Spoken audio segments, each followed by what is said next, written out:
आप सभी का मेरे YouTube चैनल पर एक बार फिर स्वागत और अभिनंदन। तो काफ़ी मिन्नतों के बाद मेरे अनुज रूप सिंह बड़ेसरा तैयार हुए संस्कृत का पेपर बनाने के लिए। उन्होंने कल मेहनत के साथ पेपर बनाया है और आपके लिए एक शानदार पेपर वो लेकर आए हैं, बिल्कुल ब्लूप्रिंट पर आधारित है। तो मैं सीधे सीधे बिना समय बर्बाद किए उनको आमंत्रित करता हूं, आपके लिए वो पेपर कराएं। आप ध्यानपूर्वक उसी तरह सुनते रहें और फिर हाँ, कमेंट के माध्यम से ज़रूर बताना कि ये पेपर आपको वास्तव में कैसा लगा। तो आइए भाई रूप सिंह जी, चलो।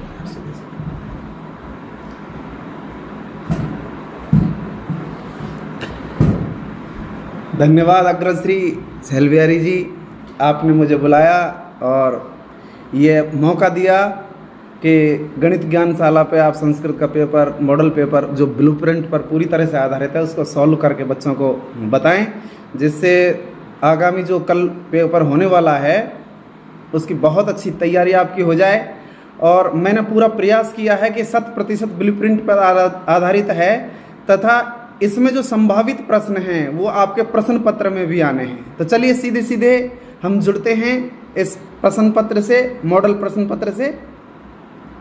तो जो शुरुआती प्रश्न है, जैसा कि आप पूर्व के प्रश्न पत्रों में भी देख चुके हैं, आप कई पेपर दे चुके हो, ये अंतिम पेपर होने जा रहा है। तो पहला प्रश्न बहुविकल्पात्मक होगा, उसके अंतर्गत 15 प्रश्न आएंगे और 4 विकल्प उनके सामने दिए जाएंगे और उनमें से एक सही विकल्प का चयन करके सही उत्तर क्रमाक्षर में लिखना है। तो देखिए, जुड़ते हैं सीधे उसमें। पहला ही प्रश्न है, गुहाया स्वामी कै आसीत। समझ में आ रहा होगा, बहुत सुंदर कहानी है, आपने पाठ्यक्रम में अपने में पढ़ी है। गुहाया स्वामी कै आसीत, गुहाया यानी गुफा का, स्वामी कौन था, कहानी में आप पढ़ चुके हैं। 4 ऑप्शन हमारे सामने, दधि पुच्छ है, खरण खरय, दुग्ध पुच्छ है, वज्रदंत है ना। तो आप पढ़ चुके हैं, तो सीधे सीधे बोलने में ही पता चल जाता है कौन सा है, बहुत फेमस कहानी है। तो इसका सीधा आंसर है दधि पुच्छ है। तो हम यहाँ पर इसका वर्ण क्रम है ए, ये सही उत्तर है, दधि पुच्छ है, क्योंकि खर्ण खरय तो सिंह का नाम है, दुग्ध पुच्छ है भ्रमित करने के लिए, वज्रदंत भी कोई ऑप्शन ठीक नहीं है। दूसरे प्रश्न पर चलते हैं। प्राचीन काले ज्ञानस्य आदान प्रदान कीदृशम आसीत। प्राचीन यानी पुराने समय में जो ज्ञान का आदान प्रदान है वो किस प्रकार से होता था।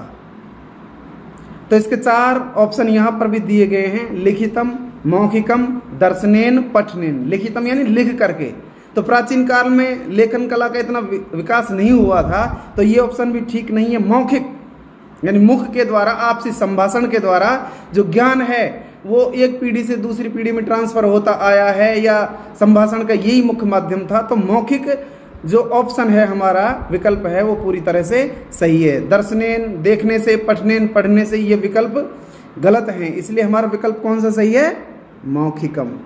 तो यहाँ पर हम व विकल्प का चयन करेंगे जो कि पूर्णतः सही है। तीसरे प्रश्न पर चलते हैं। बद्री गुल्मानाम पृष्ठे का नीलीना आसीत। ये भी कहानी से ही लिया गया है। बद्री यानी बेर और गुल्म माने होते हैं झुंड या झाड़ियाँ। तो बेर की झाड़ियों के पीछे का स्त्रीलिंग शब्द है, किम शब्द का माने कौन, नीलीना आसीत छिपी हुई थी। बेर की झाड़ियों के पीछे कौन छिपी हुई थी। तो यहाँ पर 4 विकल्प हमारे सामने हैं। अब चारों विकल्पों में से 3 तो पुल्लिंग ही हैं। जब काकी पूछ रहा है तो सीधे सीधे हमें स्त्रीलिंग से ही जुड़ना है, और इसमें एक स्त्रीलिंग शब्द है, वैसे भी पढ़ी हुई कहानी है बहुत अच्छी। तो हम सीधे सीधे इसमें से लोमशिका का चयन करेंगे जो कि पूरी तरह से सही है। कौन सा ऑप्शन है बच्चों, से। उत्तर पूरी तरह से सही है। अगले प्रश्न पर चलते हैं। राकेशस्य कार्यालय का निश्चिता। ये संवाद पाठ है। राकेश के कार्यालय में क्या निश्चित हुई थी, क्या निश्चित की गई थी। तो राकेश ने जाते समय अपनी बहन से कहा था कि तुम मेरी पत्नी माला को लेकर के डॉक्टर के पास चली जाना, क्योंकि मेरे कार्यालय में एक विशेष आयोजन है। तो बच्चों आप देखेंगे कौन कौन से आयोजनों के बारे में यहाँ पर ऑप्शन में चर्चा की गई है। वार्ता यानी बातचीत, जो कि ठीक नहीं है। संभाषणम भाषणबाजी, गोष्ठी और नृत्य गानम। तो यहाँ पर हमारा जो तीसरा ऑप्शन है गोष्ठी, ये पूरी तरह से सही है। अतः हम इसी का चयन करेंगे। राकेश के कार्यालय में क्या निश्चित की गई थी? क्या निश्चित की गई थी? गोष्ठी। यहां तक हम सही आ पहुंचे हैं। अगले प्रश्न पर चलते हैं। भारत जनता कीदृशी आसीत। तो भारत जनता हमारा जो पाठ है उसमें से ये लिया गया है। भारत की जनता कैसी अस्ति है ना। तो भारत जनता पर ही आधारित पूरा पाठ है।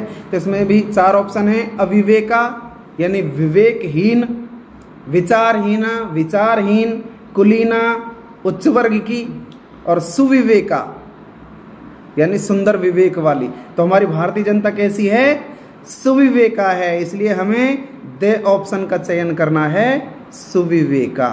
ये पूरी तरह से सही है। अगले प्रश्न पर आते हैं। गज परिमाणम कै धारयति। गज परिमाण को हमने उसमें पढ़ा है ना, गज धरा। तो गजम धारयति इति गज धरे, यानी जो गज परिमाण को एक निश्चित मापतोल का एक यष्टिका होती थी, डंडा टाइप में होता था, तो उसको गज कहते थे। तो यहाँ पर पूछ रहे हैं गज परिमाणम कै धारयति, यानी गज नाम के उसके परिमाण को, मात्रात्मक जो दंडिका है उसको कौन धारण करते हैं। अब इसमें 4 ऑप्शन है। हलधर है। हलधर कौन है? किसान को कहते हैं। हल को जो धारण करता है वो हलधर है। गजधर है, गज को धारण करने वाला गजधर है। और यहाँ पर यही पूछा जा रहा है गज परिमाणम कै धारयति, तो गज परिमाणम गजधरे धारयति। इसलिए बे ऑप्शन हमारा बिल्कुल सही है। गज परिमाणम गजधरे धारयति।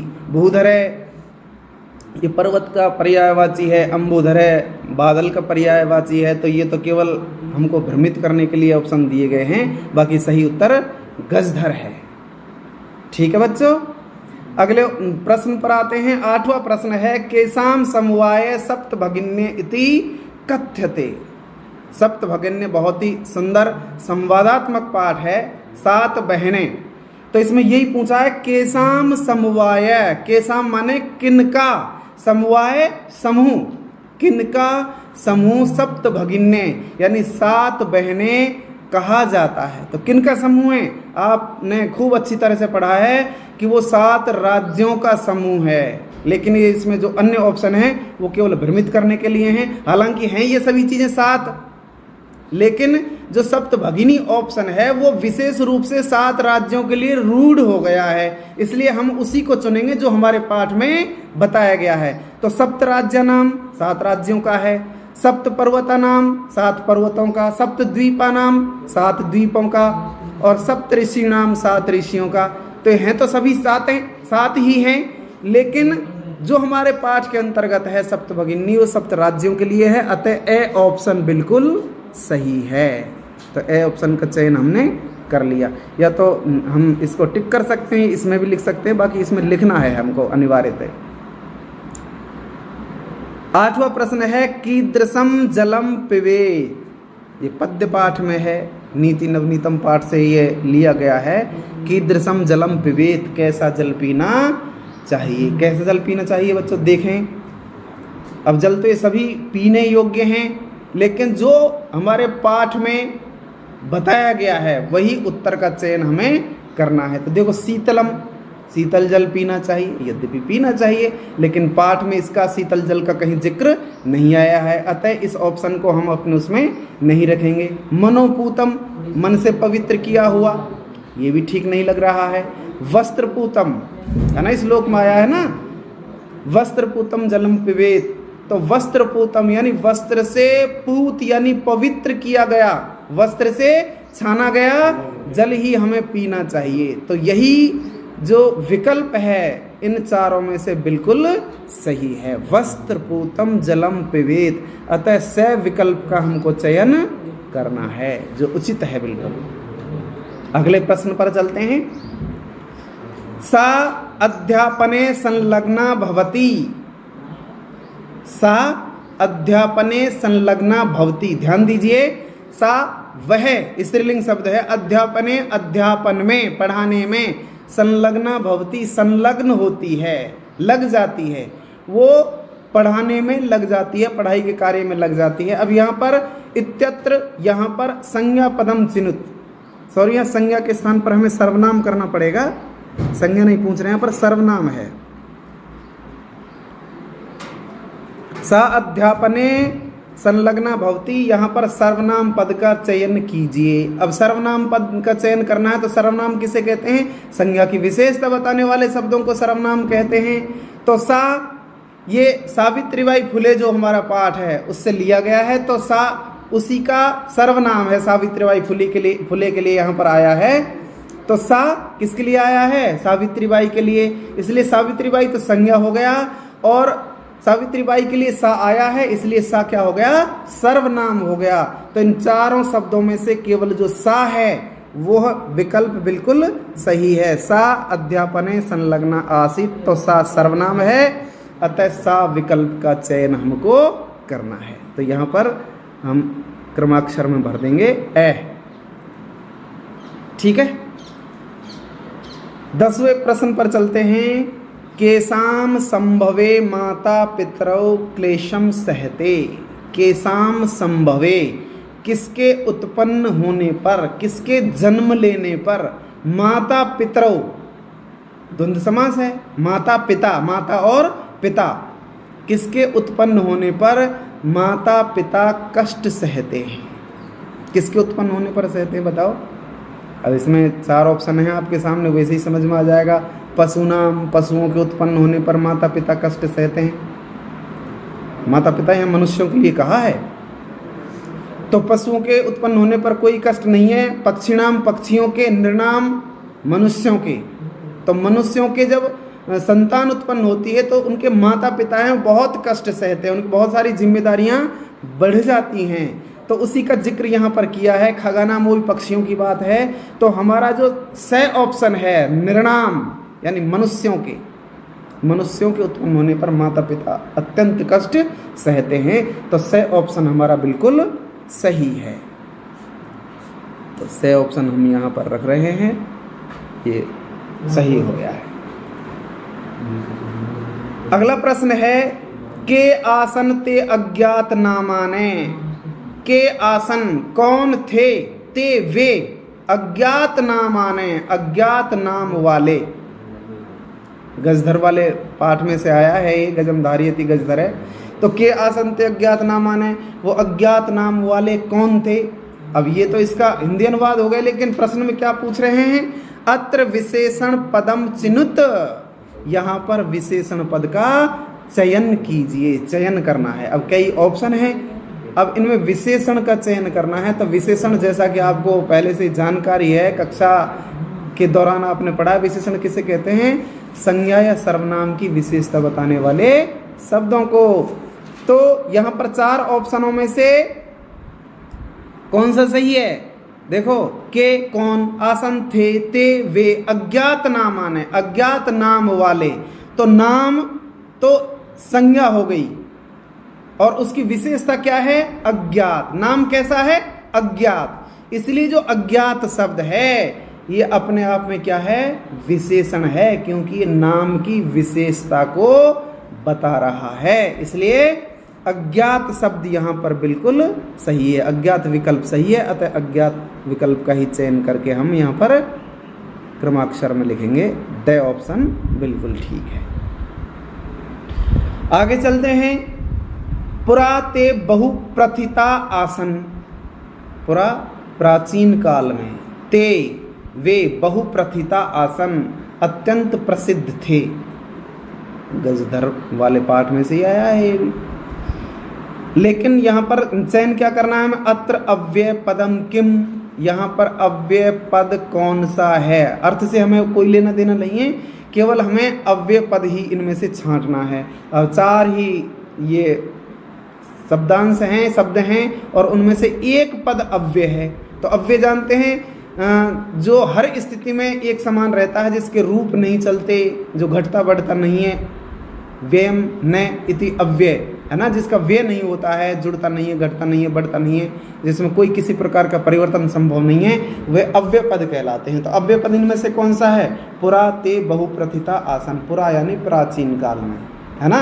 तो पुरा जब भी आपने पढ़ा होगा पुरा ही पढ़ा है, पुरे, है ना, पुरे सु ऐसा कुछ भी नहीं होता, इसके रूप नहीं चलते, इसलिए यही ऑप्शन हमारा बिल्कुल सही है। ते ये तत्शब्द का बहुवचन है, सह तौ ते, है ना, तो ये नहीं है। बहुप्रथिता ये भी अलग पद है। आसन ये भी क्रियापद है। तो यहाँ पर हमारा जो प्रथम ऑप्शन है पुरा वो बिल्कुल सत्य है, सही है, इसलिए हम इस यहाँ पर ए का चयन करके लिख देंगे पुरा। ठीक है, अगले प्रश्न पर चलते हैं। विचार्य इत्यत्र कै प्रत्यय, यानी ये पूछ रहा है कि विचार्य जो पद है इस विचार्य पद में कौन सा प्रत्यय है। तो 4 प्रत्यय यहाँ पर बताए गए हैं, यत, ल्यप, कत्व और सत्री। तो विचार्य देखो, इसका हम अलग अगर अलग करें तो वी उपसर्ग है इसमें, प्लस चर धातु है और ल्यप प्रत्यय है। कौन सा प्रत्यय है? ल्यप।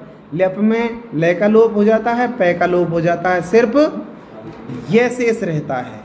ठीक है, अब ये विचार्य बन गया, लेकिन जहाँ पर ये जुड़ता है उसकी उपधा को वृद्धि हो जाती है। अभी आपका इस तरह थोड़ा सा उसका नहीं है, आपके सिलेबस का थोड़ा सा ये विषय कम है, केवल इतना ही है कि इसमें से हमको प्रत्यय की छटनी करनी है। तो वी, चर, ल्यप, तब जाकर के शब्द बनता है विचार्य। अतः ल्यप विकल्प बिल्कुल सही है, तो हम इसी का चयन करेंगे, सही का ही चयन करना है। तो बे ऑप्शन हमारा बिल्कुल सही है। अगले प्रश्न पर चलते हैं। द्रष्टुम इत्यत्र कै प्रत्यय, प्रत्ययों का ही संदर्भ चल रहा है, तो द्रष्टुम समझ में आ गया होगा वैसे तो, लेकिन फिर भी ऑप्शन दिए हुए हैं तो हम उन पर चर्चा करेंगे। द्रष्टुम, अब यहाँ पर देखो बेटा, द्रस धातु है प्लस अब प्रत्यय कौन सा है? अब तुम, है ना, उम जुड़ रहा है इसमें, दृष्ट धातु में, दृष्ट धातु में तुम जुड़ रहा है। तो तुम, अब देखो कत्वा में कोई मतलब अंतिम वो मेल नहीं हो रहा है, ल्यप में भी नहीं हो रहा है, तुमुन का तुम शेष रहता है, दृष्ट प्लस तुमुन, यही ऑप्शन बिल्कुल सही है। तो तुमुन का भी ने का लोप हो जाता है और ऊ का लोप हो जाता है, केवल क्या शेष रहता है? तुम, है ना। तो दृष्ट प्लस तुम, और ये संधि कार्य होकर के तय के स्थान पर क्या हो गया? तय हो गया। कौन सी संधि है इसमें? इष्टुत्व संधि। तय के स्थान पर क्या हो गया? तय हो गया। तो ये बन जाएगा द्रष्टुम। तो हम द्रष्टुम में से हलंत लगता है इसमें, से ऑप्शन का चयन करेंगे तुमुन प्रत्यय का, तो यही सही है। द्रष्ट प्लस तुमुन बराबर द्रष्टुम। अगले प्रश्न पर चलते हैं। पहले प्रश्न का ये अंतिम प्रश्न है। मैत्री में सहजा प्रकृति, अत्र विशेषण पदम किम, यहाँ पर विशेषण पद का चयन करना है। मैत्री मित्रता में सहजा प्रकृति, भारत जनता पार्टी से लिया गया है कि मित्रता मेरी सहज प्रकृति है। अब इनमें 4 ऑप्शन हैं और यहाँ पर विशेषण पद का ही चयन करना है। तो विशेषण कौन है? जो संज्ञा सर्वनाम की विशेषता बताते हैं। अब देखो, मैत्री मेरी सहज प्रकृति है ना। तो प्रकृति कैसी है? सहज, बिल्कुल सरल प्रकृति है। तो प्रकृति तो संज्ञा हो गया और सहज क्या है? विशेषण है। इसलिए हम इसको सहज को ही सही ऑप्शन मान करके सहजा, मैत्री में सहजा प्रकृति, क्योंकि स्त्रीलिंग है ये, प्रकृति स्त्रीलिंग है, इसलिए सहज का भी स्त्रीलिंग शब्द क्या बन गया? सहजा। तो द ऑप्शन हमारा बिल्कुल सही है, सहजा। तो ये हमारे जो 15 प्रश्न हैं ये ब्लूप्रिंट के आधार पर हमने पूरी तरह से हल कर लिए हैं, और बहुत सारे प्रश्न मैं उम्मीद करता हूँ इनमें से आपको मिलेंगे भी। आप इसी प्रकार से निरंतर मेरे साथ बने रहिए। चलते हैं अगले प्रश्न पर। प्रश्न क्रमांक 2, रिक्त स्थान पूछे गए हैं इसमें। मंजूषायाम प्रदत्तै पदै रिक्त स्थानानि पूरयत, इसके तहत 8 प्रश्न दिए हुए हैं और उन 8 प्रश्नों में से सभी करने हैं, और जो मंजूषा दी गई है उनमें से ही हमको चयन करके लिखना है। इसलिए ये कोई ज़्यादा बड़ा कठिन कार्य है नहीं, फिर भी हम देखते हैं, इनको हल करते चलते हैं। पहला प्रश्न है, प्राचीन काले रिक्त स्थान उपरि लेखन कार्यम आरब्धम। प्राचीन काल में ऊपर लेखन कार्य शुरू हो गया था, शुरू हुआ था। किस पर लेखन कार्य होता था प्राचीन काल में? पाषाणम, पत्थर पर। शिलालेख तो पाए जाते हैं लेकिन वो लेखन कार्य नहीं कहा जा सकता, तो पत्थर ऑप्शन हमारा ठीक नहीं है। करगदम, कागज, तो कागज तो आधुनिक काल का विषय है, इसका तो आविष्कार बहुत बाद में हुआ है कागज का। तो एक ऑप्शन है हमारा भूर्जपत्रम, भूर्जपत्रम, भोजपत्र, है ना। तो ये हमारी सनातनी परंपरा में बहुत पहले से ही चला आ रहा है लेखन का, कि जब न तो कागज का आविष्कार हुआ था, है ना, तो उससे पहले ही हमारे जो ऋषि मुनि लोग हैं वो भोजपत्रों पर लिख करके लेखन परंपरा को बनाए हुए थे। तो हमारा जो ऑप्शन है इसमें से दिया है भूर्जपत्रम, ये बिल्कुल सही है, और इसको यहाँ पर हमें लिख भी देना है, भूर्जपत्रम। भूर्जपत्रम हमारा ऑप्शन सही है, इसलिए हमने इसका अंकन इसमें कर दिया है। अगले प्रश्न पर चलते हैं। यत्र नारेस्तु पूज्यन्ते रमन्ते तत्र। आपके दिमाग में पहले ही सेट हो गया तो बहुत सुंदर सूक्ति है, और आम जन के जनमानस में ये हमेशा बोलती रहती है जब भी कोई इस प्रकार का विषय चलता है। तो ये सूक्तियाँ आपको पहले भी, अगर ये सिलेबस में नहीं होती तब भी सुनने में आ जाती हैं, मिल जाती हैं। तो इसमें कोई ज़्यादा सोच विचार की आवश्यकता नहीं है। जहाँ पर नारियों की पूजा होती है वहाँ पर कौन रमण करते हैं? क्या दिए हैं इसमें? दानव, मानव, देवता। तो देवता ऑप्शन बिल्कुल सही है, देवता रमण करते हैं। तो हम देवता का ही चयन करके रिक्त स्थान को पूरा कर देंगे। देवता, यत्र नारेस्तु पूज्यन्ते रमन्ते तत्र देवता। तीसरे रिक्त स्थान पर चलते हैं। अहम रिक्त स्थान कठिना भारत जनता अस्मि। मैं कठिना भारत जनता अस्मि। कठिना, कठोर। अब कठोरता यहाँ पर मतलब हृदय की कठोरता नहीं है, यानी पारिश्रमिक रूप से मजबूत, कठोर। तो कैसे कठोर हैं? वज्र से, पत्थर से, लकड़ी से। जब कठोरता की बात आती है तो उदाहरण किसके दिए जाते हैं? वज्र से भी कठोर। दुनिया का सबसे कठिनतम कठोर वस्तु क्या है? वज्र। इंद्र का जो आयुध है, हथियार है, वो वज्र है ना, और बहुत कठोर है। उसकी जो मारक क्षमता है वो असह्य है, उसको कोई सहन नहीं कर पाता है। तो यहाँ पर भारत जनता कहती है कि मैं वज्र से भी कठोर भारत जनता हूँ, अर्थात जो हमारी सहनशीलता है, हमारी श्रमनिष्ठा है, वो वज्र से भी कठोर है। इसलिए हम यहाँ पर वज्रात का चयन करके लिख देंगे, वज्रात। अहम वज्रात कठिना भारत जनता। ठीक है, अगले प्रश्न पर चलते हैं। शुरू में ही रिक्त स्थान है। एव संसार सागरा कथ्यन्ते। एव माने ही, अव्यय पद है। एव ही संसार सागरा कथ्यन्ते। संसार सागर कहे जाते हैं। क्या कहे जाते हैं संसार सागर? हमारे पाठ से संबंधित होना चाहिए। पयोदा, बादल संसार के सागर कहे जाते हैं, विचार कीजिए। तड़ागा, तालाब, और निर्झरणा, निर्झराणी, निर्झर, झरने। तो ये वही उसी गजधर वाले पाठ से ही संकलित करके लिया गया है। तड़ागा एव संसार सागरा कथ्यन्ते। तो तड़ागा जो विकल्प है, इसमें मंजूषा से जिसका हम चयन करने जा रहे हैं वो बिल्कुल सही है। तड़ागा, तड़ागा यानी तालाब। तालाब ही संसार के सागर कहे जाते हैं। तालाबों का निर्माण पहले बहुत बड़े स्तर पर किया जाता था। जल संचय करने के लिए, भूमि का रिचार्ज करने के लिए इनको तालाबों का निर्माण किया जाता था। गजधर इनका निर्माण किया करते थे और बहुत सम्मान पाते थे, उसी के तहत ये आया है। अगले प्रश्न पर चलते हैं। अभिवादनशीलस्य खाली जगह वर्धन्ते, है ना, ये भी बहुत सुंदर सूक्ति है। अभिवादनशीलस्य नित्यम वृद्धोपसीय विनय चत्वारि तस्य वर्धन्ते आयुर्विद्या यशोबलम। बहुत सुंदर भाव है, इसको ग्रहण भी करना चाहिए। बाकी अब फिलहाल तो हमें इसका सही उत्तर का चयन करना है। तो अभिवादनशीलस्य यानी जो अभिवादन में रत रहता है, जिसकी आदत अभिवादन करने की है, अपने से बड़ों का सत्कार करने की जो आदत है, उसके बढ़ते बढ़ते हैं, कितनी चीज़ें बढ़ती हैं? 4, 7, 6। तो चत्वारी, चत्वारी कौन कौन सी हैं? आयु बढ़ती है, विद्या बढ़ती है, बल बढ़ता है और यश बढ़ता है, इसलिए उसकी 4 चीज़ें बढ़ती हैं। तो चत्वारी ऑप्शन हमारा बिल्कुल सही है। तो इसी को हमें सही करना है। अभिवादनशीलस्य चत्वारि वर्धन्ते। ठीक है, आगे चलते हैं।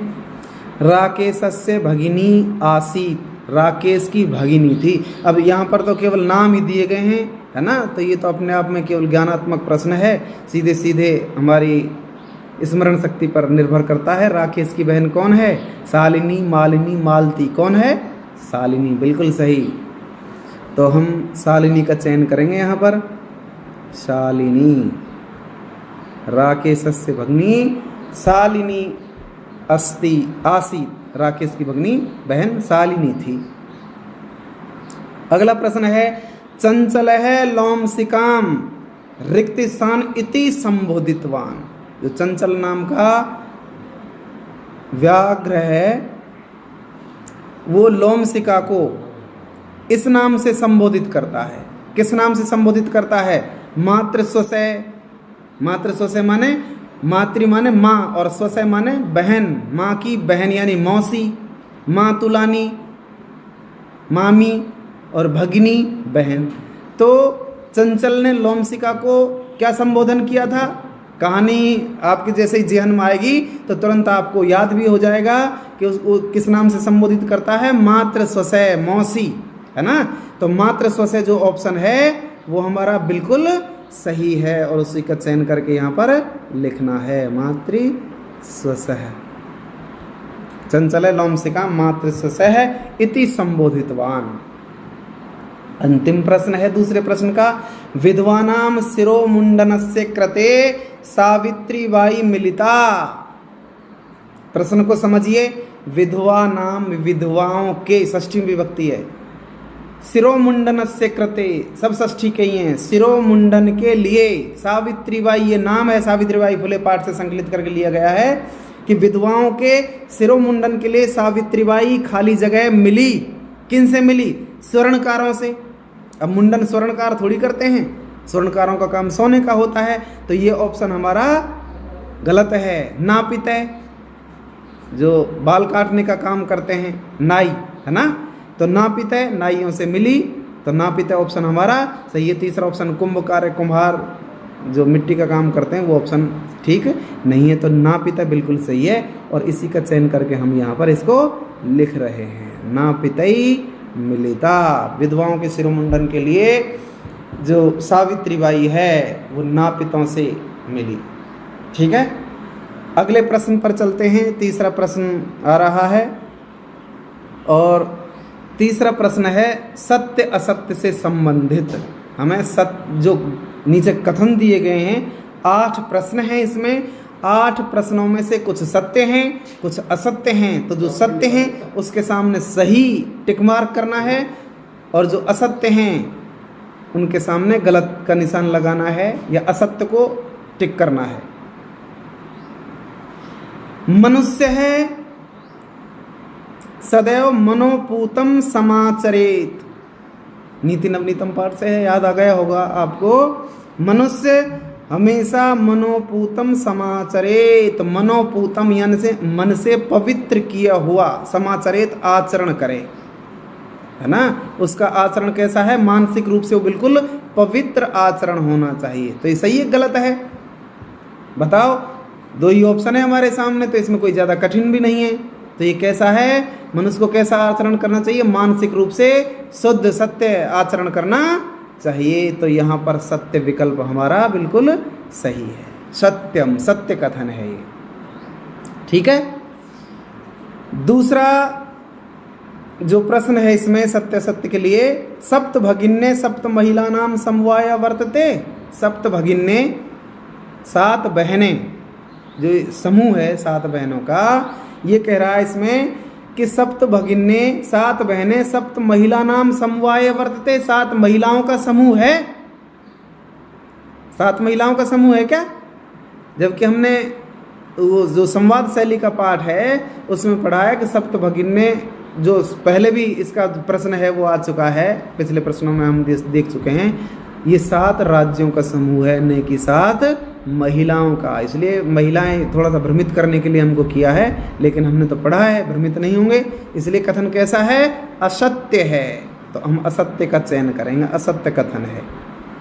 ठीक है। तीसरा प्रश्न है सावित्रीबाई ज्योतिबा फुले महोदयन परिणीता।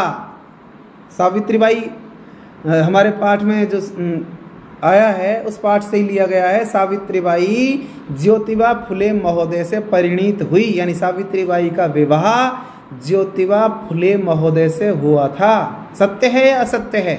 आपको पता है सावित्रीबाई का विवाह ज्योतिबा फुले से ही हुआ था और उन्होंने उनके हर कार्य में बहुत मदद की थी, और तभी जा कर के वो दोनों पति पत्नी मिल कर के सामाजिक क्षेत्र में इतना नाम कमा पाए, है ना। सामाजिक कुरीतियों का उन्होंने विरोध किया था, महिलाओं के लिए पाठशालाएं खोली, तो बहुत सारे काम किए थे जिनमें ज्योतिबा फुले का बहुत बड़ा सहयोग रहा है। तो ये कथन पूरी तरह से सत्य है। सावित्रीबाई ज्योतिबा फुले महोदय के साथ परिणित हुई, बिल्कुल सत्य। चौथा प्रश्न है वयम उपचारार्थम देवालयम प्रति गच्छामः, है ना। डिजी भारतम नामक पाठ से लिया गया है, और उसमें तो ये बताया गया है कि जब हम बीमार होते हैं तो उपचार के लिए कहाँ जाते हैं? चिकित्सालय जाते हैं। लेकिन यहाँ पर क्या दिया है कि हम उपचार के लिए देवालयम प्रति गच्छामः, मंदिर जाते हैं, है ना। ये एक रूढ़ि का विषय हो जाएगा। तो जो सही ऑप्शन है वो क्या है? चिकित्सालय जाते हैं। जब जब हम बीमार पड़ते हैं तो किसका सहारा लेते हैं? डॉक्टरों का सहारा लेते हैं। डॉक्टर कहाँ मिलते हैं? चिकित्सालय में। तो चिकित्सालय यहाँ पर दिया नहीं है, इसलिए कथन कैसा है? असत्य कथन है। अगले प्रश्न पर चलते हैं। सिंहस्य पद पद्धति गुहायाम प्रविष्टा दृश्यते। समझ लेते हैं पहले इसको। सिंहस्य, सिंह की, पद पद्धति, पद पद्धति का मतलब पैरों की जो पद चिन्ह हैं, जो पद चिन्हों का एक निश्चित क्या कह रहे हैं क्रम है, उनके जो निशान बने हुए हैं, वो गुहायाम प्रविष्टा दृश्यते, गुफा में प्रविष्ट हुए दिखाई देते हैं। बिल्कुल देते हैं, है ना। तो उसने बाहर से ही देख लिया था कि गुफा में जाते हुए शेर के पद चिन्ह बने हुए हैं। तो उसी की बात यहाँ पर कही गई है कि सिंह के पैरों के निशान गुफा में प्रविष्ट करते हुए दिखाई दे रहे थे। बिल्कुल दे रहे थे। तो ये सत्य कथन है, तो सत्य पे ही टिक करेंगे हम इसको। अगला प्रश्न है गजधरा मिष्टान्नानि निर्मीयन्ते। इसमें गजधर मिठाई बनाने का काम किया करते थे।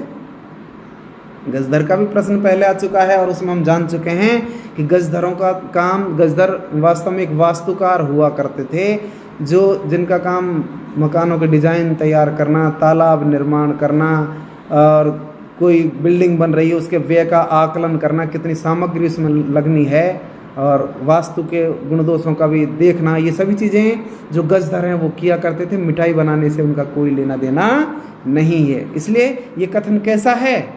असत्य है। गजधर मिष्टान्नानि निर्मीयन्ते इसमें नहीं, असत्य कथन है। तो असत्य को हमने अंकित कर दिया।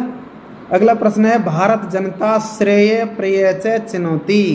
भारत जनता श्रेय कल्याणकारी और प्रेय, प्रेय का मतलब एक तरह से कहना चाहिए श्रेष्ठ, वो श्रेष्ठ कर या श्रेष्ठ उसका चयन करती थी। तो बिल्कुल सत्य है। हमारे ये सनातनी परंपरा का हिस्सा रहा है कि हम श्रेय और प्रेय को ही चाहते हैं। तो ये कथन कैसा है? सत्य है। सत्य का चयन किया है हमने। अगला प्रश्न है करगद उद्योगे वृक्षा न उपयुज्यन्ते। कागज उद्योग में वृक्षों का उपयोग नहीं होता है? होता है ना। तो यहाँ पर न लगा करके इस प्रश्न को नकारात्मक बना दिया है ना। जो सत्य था उसको असत्य कर दिया है न लगा करके। तो अब ये कैसा हो गया वाक्य? असत्य हो गया है। कागज उद्योग में वृक्षों का उपयोग नहीं होता है, जो कि असत्य कथन है। कागज उद्योग में तो वृक्षों की महती आवश्यकता होती है, लेकिन यहाँ पर न लगा करके इसको असत्य कर दिया है। तो हम यहाँ पर असत्य अंकित करेंगे। तो ये सत्य असत्य के हमारे 8 प्रश्नों का समाधान हो गया है। और बहुत सारे प्रश्न इसमें से आपको जो कल पेपर होने वाला है उसमें भी मिलेंगे। अगले प्रश्न पर चलते हैं। अधोलिखितानाम उचित मेलनम कुरुत। यहाँ पर कुछ वाक्य दिए गए हैं जो अधूरे हैं और उनकी वाक्य पूर्ति के लिए आगे ऑप्शन दिए गए हैं, क्या क्या गए हैं, इनसे उनकी पूर्ति करनी है, तो उनका उचित मिलान करना है हमें। देखें क्या है। पहला है अभिवादनशीलस्य, और इसके सामने 5 ऑप्शन हैं। अब इसमें लिख रहा है संभवे निर्णाम प्रदीप्ते वहीनना गृहे नित्यम वृद्धोपसे विनय आयुर्विद्या यशोबलम दुखम। तो हमें चयन करना है इसके ठीक आगे की पंक्ति का। अभिवादनशीलस्य नित्यम वृद्धोपसे विनय, है ना, बहुत सुंदर सुभाषित है। तो इसका सीधा सीधा जुड़ाव हो रहा है अभिवादनशीलस्य नित्यम वृद्धोपसे विनय। तो यहाँ पर हम क्या लिख देंगे इसके सामने, गए, और या इसको ऐसे इससे जोड़ सकते हैं। अभिवादनशीलस्य नित्यम वृद्धोपसे विनय। अब ये किस श्लोक में से ले लिए ये, और इसी प्रकार कहेंगे चत्वारि तस्य वर्धन्ते, उसी का शेष अर्धांश है ये। उसकी 4 चीज़ें बढ़ती हैं। किसकी? अभिवादन करने वाले और वृद्धों की सेवा करते हैं, उनकी 4 चीज़ें बढ़ती हैं। कौन सी 4 चीज़ें यहाँ पर दिया गया है? अगला ऑप्शन इसमें घय है ना। तो आयुर्विद्या यशोबलम, ये 4 चीज़ें उसकी बढ़ती हैं। तो यहाँ हमने इसका सही मिलान बिल्कुल कर दिया है। अगला है सर्वम परवशम, यानी दूसरे के वश में होना सबसे बड़ा क्या है। अब 3 ऑप्शन बचे हैं, संभवे निर्णाम प्रदीप्ते वहीनना गृहे दुखम। तो दूसरे के वश में होना तो सबसे बड़ा क्या है, दुख है। तो इस ऑप्शन को छांटने में हमें किसी प्रकार की कोई कठिनाई अनुभव नहीं होगी। तो नया ऑप्शन इसका बिल्कुल सही है। अगला प्रश्न है यम माता पितरौ सहते। यम यानी जिस, अब यहाँ पर पूर्ति इसकी नहीं हुई है यहाँ पर, यानी जिस कष्ट के बारे में कहा है, जिस कष्ट को माता पितरौ सहते, माता पिता सहते हैं। अब इसकी अगली पंक्ति से हमें जोड़ना है। ये श्लोक है बहुत सुंदर, और हम इसका पहले भी जिक्र कर चुके हैं कि मनुष्यों के उत्पन्न होने पर माता पिता अत्यंत कष्ट सहन करते हैं। तो वही है यम माता पितरौ सहते संभवे निर्णाम, यानी जिस कष्ट को माता पिता मनुष्यों के उत्पन्न होने पर जिस कष्ट को सहते हैं। तो इसका जो अर्धांश है वो कै ऑप्शन से पूरा हो रहा है। तो यहाँ पर कै बिल्कुल सही है। अंतिम बचा है न कूप खननम। अब तो बचा भी, उत्तर में भी एक ही बचा है, प्रदीप्ना वहीनना गृहे, है ना, यानी आग जलने पर कूप खनन ठीक नहीं है। यानी तुरंत कार्य के लिए हमें पहले से तैयार रहना चाहिए, एकाएक कोई काम नहीं होता। उसी भाव की यह पद्य है। तो न कूप खननम प्रदीप्ते वहीनना गृहे, ये ख ऑप्शन बिल्कुल सही है। तो इस प्रकार का जो मिलान का प्रश्न है ये इस प्रकार का आपके आने वाला है। तो आप इसको अच्छे प्रकार से देख लें, अध्ययन कर लें। अगले प्रश्न पर चलते हैं। अब जो आगे के प्रश्न हैं वो एक एक अंक के हैं, लघुत्तरात्मक हैं, प्रत्येक का अपना अलग अस्तित्व है और 1 अंक धारण कर रहा है। और छोटे केवल 1 पद में ही उत्तर देना है ना। तो जो प्रश्नवाचक शब्द है उसके स्थान पर केवल उत्तर लिखना है, और कोई ज़्यादा वो नहीं। कृपणस्य किम नश्यति, कृपण, कृपण का मतलब कंजूस का, किम नश्यति क्या नष्ट हो जाता है, क्या नष्ट हो जाता है। ये बहुत सुंदर सुभाषित में कहा गया है, कृपणस्य नश्यति सौख्यम। कृपण का, कंजूस का क्या नष्ट हो जाता है, सुख, क्योंकि वो अपने धन का सदुपयोग नहीं करता है, केवल कंजूसी के कारण उसकी जमाखोरी में ही लगा रहता है, इसलिए उसका सुख नष्ट हो जाता है। तो हम यहाँ पर क्या लिख देंगे, सुख की जगह सौख्यम लिखेंगे, है ना, संस्कृत शब्द उसका बना करके श्लोक के अनुसार। हालांकि सुख लिख देंगे तब भी ठीक ही है, लेकिन सौख्यम जो वो विकल्प तो यहाँ पर नहीं कह सकते, उत्तर है वो ज़्यादा सही है, सौख्यम। कृपण से सौख्यम नश्यति, कंजूस का सुख नष्ट हो जाता है। अगला प्रश्न है, छठा प्रश्न पर चलते हैं। व्याधस्य किम नाम आसीत। तो ये तो कहानी का है, इसमें कोई ज़्यादा सोच विचार की आवश्यकता नहीं है। व्याधस्य नाम चंचल है आसीत, है ना। तो पूरा भी नहीं लिखना है, केवल हमें उसका नाम मात्र का उल्लेख करना है। क्या नाम उसका? चंचल है। व्याधस्य नाम किम? चंचल है, चंचल नाम है व्याध का। 7वें प्रश्न पर आते हैं। अस्माकं देशे कति राज्यानि सन्ति, हमारे देश में कितने राज्य हैं। ये सप्तभगिन्य पाठ से संकलित है और आपने उस दौरान ये पढ़ा भी है कि जब वो गुरुजी से मैडम से वो संवाद करते हैं तो पूछते हैं 7 राज्य कौन कौन से, तो उसके विषय में आया, उस 7 राज्यों के विषय में, केंद्र शासित प्रदेशों के विषय में सब कुछ पूछा है। तो देशे कति राज्यानि सन्ति, कितने राज्य हैं? 28। कितने हैं? 28। तो 28 को संस्कृत में ही कन्वर्ट करके लिखेंगे। क्या लिखते हैं? 28 को क्या बोलेंगे? अभी संख्यावाची शब्द भी आपके आने वाले हैं, तो उसमें भी ये गिनतियों को थोड़ा सा याद रखना है। 28 को क्या कहेंगे? अष्टविंशति। अष्टविंशति 28 राज्य हैं।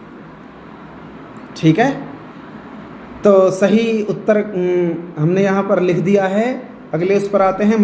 मधुमक्षिका किम जनयति, ये भी पद से ही लिया गया है। मधुमक्षिका यानी जो मधुमक्खी है वो क्या उत्पन्न करती है ना? शहद उत्पन्न करती है, मधुरता उत्पन्न करती है। तो इसका सही आंसर अपने उसके अनुसार क्या है? माधुर्यम जनयति। मधुमक्षिका किम जनयति? माधुर्यम जनयति। तो माधुर्य ही लिखेंगे हम, माधुर्यम। मधुमक्षिका माधुर्यम जनयति, मधुमक्षिका मधुरता या शहद उत्पन्न करती है। और इसी क्रम का अंतिम जो प्रश्न है 9, नीति नवनीतम पाठ कस्मात् ग्रंथात् संकलित अस्ति। इसमें जो हमारे पाठ के जो लेखक होते हैं उसके विषय में पूछा है। लेखक जो संदर्भित ग्रंथ है उसके विषय में पूछते हैं। तो यही यहाँ पर पूछा गया है कि जो नीति नवनीतम नाम का हमारा जो पाठ है वो किस ग्रंथ से संकलित करके लिया गया है। तो आपको याद आ गया होगा कौन सा ग्रंथ है वो? मनुस्मृति, है ना। तो मनुस्मृति के जो सुंदर सुंदर सुभाषित हैं वो चयन करके इस पाठ के अंतर्गत लिए गए हैं। तो मनुस्मृति जो हमारा उत्तर है वो बिल्कुल सही है। लेकिन यहाँ पर पूछा कस्मात, कौन से, तो पंचमी विभक्ति है, तो मनुस्मृति में हमें पंचमी विभक्ति लगा करके लिखनी है। वैसे मनुस्मृति सीधे भी लिख देंगे तो भी गलत नहीं है, लेकिन जैसा पूछा है वैसा उत्तर देंगे तो वो ज़्यादा ठीक है। तो हम क्या लिखना है? पंचमी विभक्ति लगा करके ही ऊपर कर लिख लेते हैं इसको, मनु स्मृति। पंचमी विभक्ति का एक वचन रूप क्या बनेगा? मनुस्मृति। मनुस्मृति से संकलित करके लिया गया है। तो ये सभी प्रश्न 1-1 नंबर के हैं। अब शुरू होता है हमारा खंड ब, जो थोड़े व्याकरण पर आधारित है और उसमें थोड़े से प्रश्नों की जो रूप है वो थोड़ा सा बदल जाता है। देखें 10वां प्रश्न शुरू होता है। अधोलिखित पदानाम संस्कृत पदानी लिखत। ये एक तरह से शब्दार्थ हैं आपके, आपने पढ़े हैं तो बहुत सारे शब्दार्थ आए होंगे। अब उनमें से कुछ 2 शब्द ही आएंगे, चयन करके दे दिए हैं। उनका हिंदी शब्द दे दिया है और उसकी संस्कृत अनुवाद करके लिखना है, आपका संस्कृत में अनुवाद करना है एक तरह से। तो यहाँ पर दिया गया है तिनका, है ना। तो तिनका शब्द तद्भव शब्द है, संस्कृत से वो हिंदी में बना है। ये किससे बना है? तृणम। किससे बना है? तृणम से। तो तिनका को संस्कृत में क्या कहेंगे हम? तृणम। यहां पर हम लिख देंगे तृणम। तृणम माने तिनका। दूसरा शब्द दिया है कंजूस। तो ये भी अभी ऊपर आ चुका है हमारे उसमें, अभी देखा ना, कृपणस्य किम नश्यति। कंजूस का क्या नष्ट हो जाता है? तो क्या नष्ट हो जाता है? सौख्यम अभी हमने लिखा है, तो यहाँ वही थोड़ा सा रिपीट हो गया है और आ सकता है, इसमें कोई वो नहीं है। कंजूस, कंजूस को हम क्या कहेंगे संस्कृत में? कृपण है। तो ये संस्कृत पद हो गए, शब्दार्थ हैं एक तरीके के ये। तो शब्दार्थ है, ये छोटे छोटे शब्दार्थ आएंगे, घबराने की कोई आवश्यकता नहीं है। जुड़े रहें साथ में। 11वें प्रश्न पर चलते हैं। प्रदत्त पदानाम संधि विच्छेदम कुरुत। संधि बहुत अच्छे तरीके से आपने पढ़ी हैं, तो उन्हीं में से 2 पदों का चयन करके यहाँ पर दिया गया है। विद्यालय बहुत मतलब बच्चे की जब शुरुआत हम संधियों में करते हैं तो शायद यही शब्द सबसे पहले आता है और वही आपके इसमें पेपर में है। तो विद्यालय, इसका संधि विच्छेद मात्र करना है। विच्छेद का मतलब अलग अलग करना है दोनों शब्दों को। तो क्या होगा, आप बिल्कुल सही सोच रहे हैं, विद्या प्लस आलय, विद्या धन आलय, है ना। कौन सी संधि है, यद्यपि यहाँ पर पूछी नहीं है, फिर भी हम इसका जिक्र कर लेते हैं। विद्या प्लस आलय, विद्या धनालय, विद्यालय दीर्घ संधि है ना। अकह सवर्ण दीर्घ, गुरुजी ने पढ़ाया होगा कि जब समान स्वर के किसी स्वर के बाद समान स्वर आए, ए ई उ, इनके बाद में समान स्वर आए, री, इनके बाद समान स्वर आए तो उनका ही दीर्घ हो जाता है। तो विद्या प्लस आलय, आ प्लस आ बराबर आ ही हो गया, तो ये दोनों जुड़ करके विद्यालय बन गए। तो दीर्घ संधि का उदाहरण है यहाँ पर विद्यालय। दूसरा है परोपकार, है ना। ये भी बहुत प्रचलित शब्द है, संधियों में अक्सर पूछा जाता है, तो आपके भी जहाँ तक संभव है ये आने वाला है परोपकार। तो परोपकार का संधि विच्छेद क्या होगा, पर प्लस उपकार है, पर धन उपकार है। कौन सी संधि है, गुण संधि, है ना। गुण संधि, गुण संधि में क्या होता है, ए या आ के बाद ई आए तो ए, उ आए तो ओ, और री आए तो अर हो जाता है। किसके स्थान पर, प्लस के पहले और बाद वाले दोनों वर्णों के स्थान पर एक ही गुण आदेश हो जाता है। गुण कौन कौन से हैं, ए, यहाँ पर ले लेते हैं हम, यानी ए ओ को गुण कहते हैं हम। तो जहाँ पर ए और ओ की मात्रा होती है वो कौन सी संधि होती है, गुण संधि होती है। तो परोपकार में संधि कौन सी है, गुण संधि। पर प्लस उपकार बराबर परोपकार, गुण संधि का उदाहरण है यहाँ पर। तो हमारी ये जो संधि का प्रश्न है ये भी हल हो गया है। आगे 12वें प्रश्न पर चलते हैं। ये विभक्ति प्रयोग से संबंधित है, एक एक नंबर का यहाँ पर प्रश्न आ रहा है आपके सामने। रिक्त स्थान, परितय, वृक्षा, संधि, और यहाँ पर विद्यालय शब्द दिया गया है। तो विभक्तियों के प्रयोग में आपने कक्षा के दौरान अच्छी प्रकार से पढ़ा है। जब परितय, अभितय, समया, निकषा, हा, प्रति, है ना, ये एक ही सूत्र में आए, अभितय, प्रत्यय, समया, निकषा, हा, प्रति, योगे, अपि। तो वहाँ पर कौन सी विभक्ति का प्रयोग हम करते हैं, द्वितीय विभक्ति का। तो विद्यालय की द्वितीय विभक्ति क्या होगी, द्वितीय तो बहुत आसान विभक्ति है, विद्यालयम, है ना। द्वितीय विभक्ति का प्रयोग कर देंगे तो यहाँ पर हम क्या लिख देंगे, विद्यालयम, विद्यालयम परितय वृक्षा सन्ति। विद्यालय के चारों ओर वृक्ष हैं, तो परितय के योग में द्वितीय विभक्ति आई है। ठीक है। अगला प्रश्न है, विभक्ति से संबंधित ही है। स रिक्त स्थान धनम ददाति, वह धन देता है। याचक शब्द इसमें दिया है ना। तो दा धातु के योग में, देने के योग में कौन सी विभक्ति आती है, पढ़ाया आपने बहुत अच्छी तरीके से। कौन सी विभक्ति आएगी, चतुर्थी, है ना। और याचक शब्द की चतुर्थी विभक्ति क्या होगी, याचकाय। राम के अनुसार रूप चलेंगे, जैसे रामाय ऐसे ही याचकाय। तो चतुर्थी विभक्ति का एक वचन ही यहाँ पर हमको लिखना है। क्या हो गया, याचकाय। स याचकाय धनम ददाति, वह याचक के लिए या भिक्षुक के लिए धन देता है। तो दा धातु के योग में चतुर्थी विभक्ति आ गई। तो ये विभक्ति का जो प्रश्न है ये भी हमारा हल हो गया है। अगला 13वां प्रश्न है, प्रदत्त पदानाम विपरीतार्थक पदानि लिखत।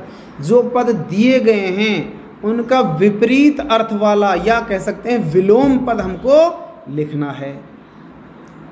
तो विलोम देखते हैं। स्वकीयम, है ना, पाठों से लिए गए हैं आपके से, आपको ध्यान होगा कहीं पर आया है स्वकीयम। तो स्वकीयम का मतलब क्या होता है, अपना। स्वकीयम यानी अपना ही, और अपना का क्या हो जाता है, दूसरा, पराया। तो अब यहाँ पर पराया नहीं ले सकते, क्योंकि पराया हिंदी शब्द है, या ये कह सकते हैं तद्भव शब्द है। तो स्वकीयम का क्या होगा, विपरीतार्थक परकीयम। स्वकीयम परकीयम, अपना पराया। ठीक है। स्वकीयम माने अपना, तो परकीयम माने पराया। उसी से मिलता जुलता ही शब्द हमको यहाँ पर देना है। न्यूनता, न्यूनता माने कमी, और न्यूनता का तो बहुत आसान सा वो है, क्या है, बिल्कुल सही सोच रहे हो, अधिकता। क्या होगा, अधिकता। न्यूनता का विलोम क्या है, अधिकता। तो ये विलोम पद हमारे सॉल्व हो गए। ये भी एक तरह से शब्दार्थ के उसमें आ जाता है, कोई ज़्यादा जटिल प्रश्न नहीं है।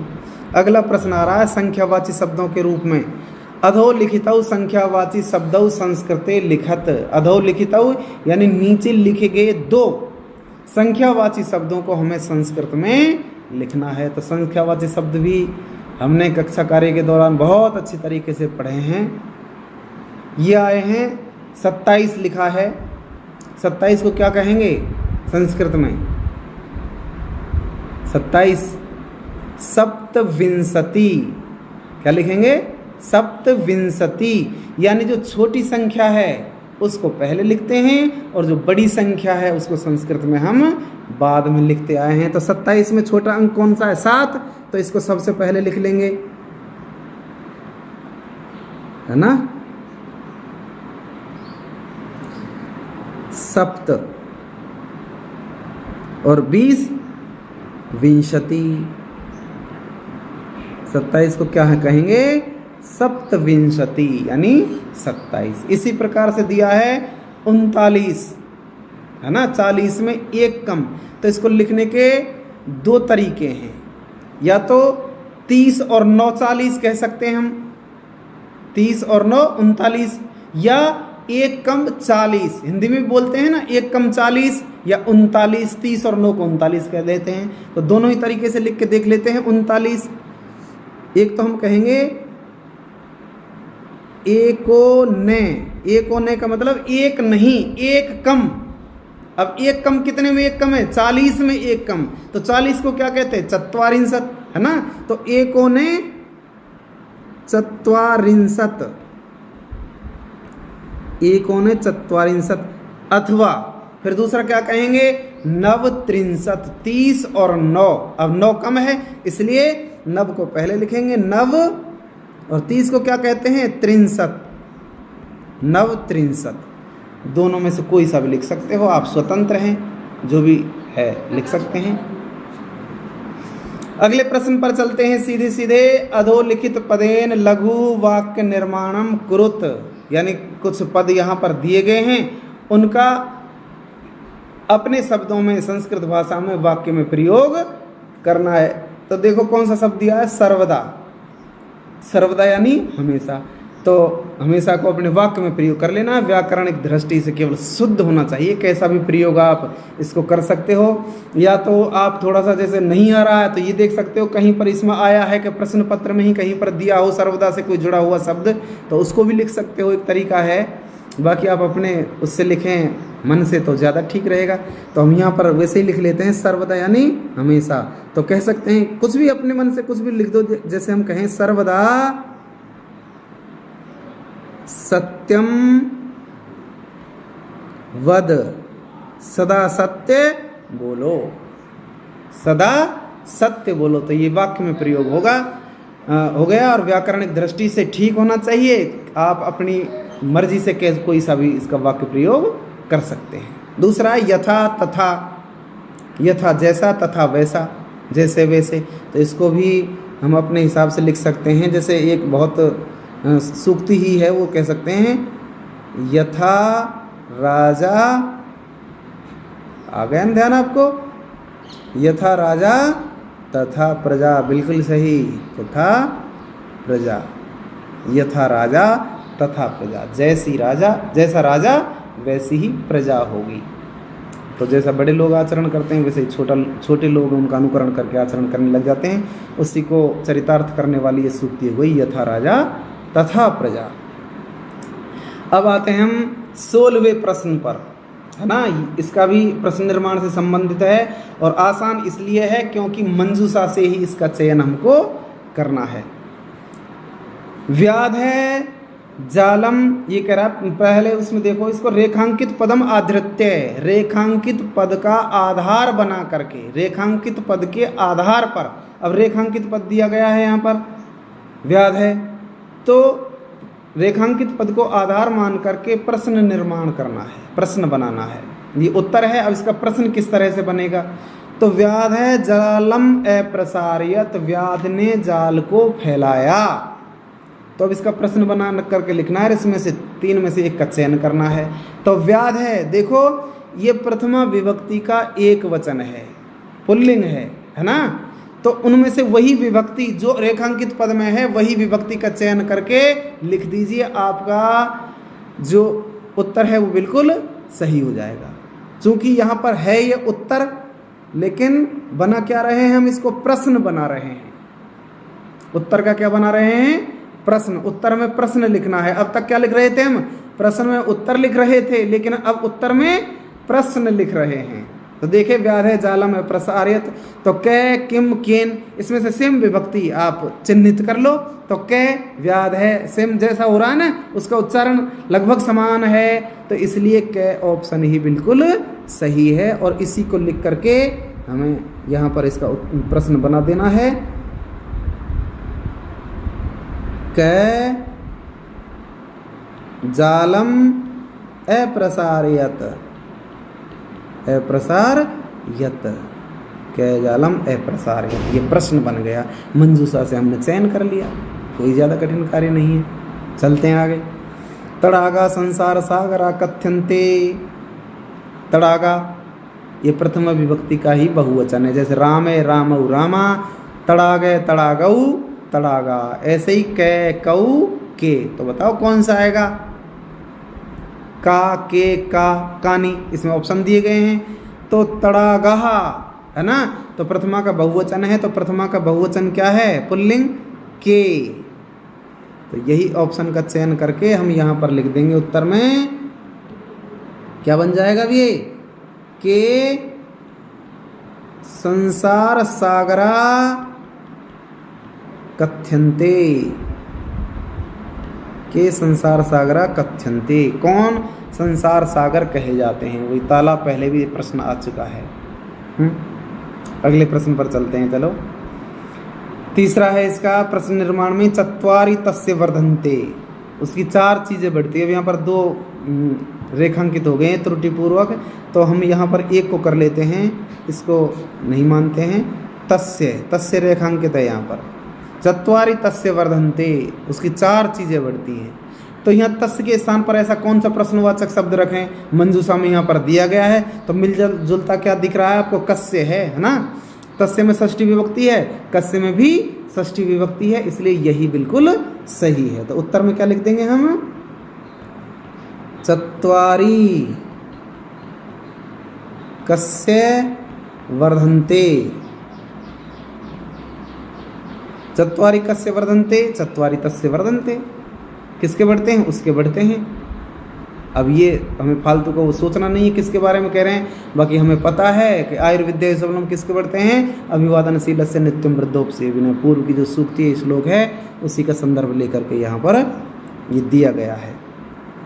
अब देखें 17वां प्रश्न है, स्व पाठ्य पुस्तकात श्लोक द्वयम लिखत यत अस्मिन् प्रश्न पत्रे न स्यात्। अपनी पाठ्य पुस्तक से 2 श्लोक लिखिए जो इस प्रश्न पत्र में नहीं आए हों, है ना।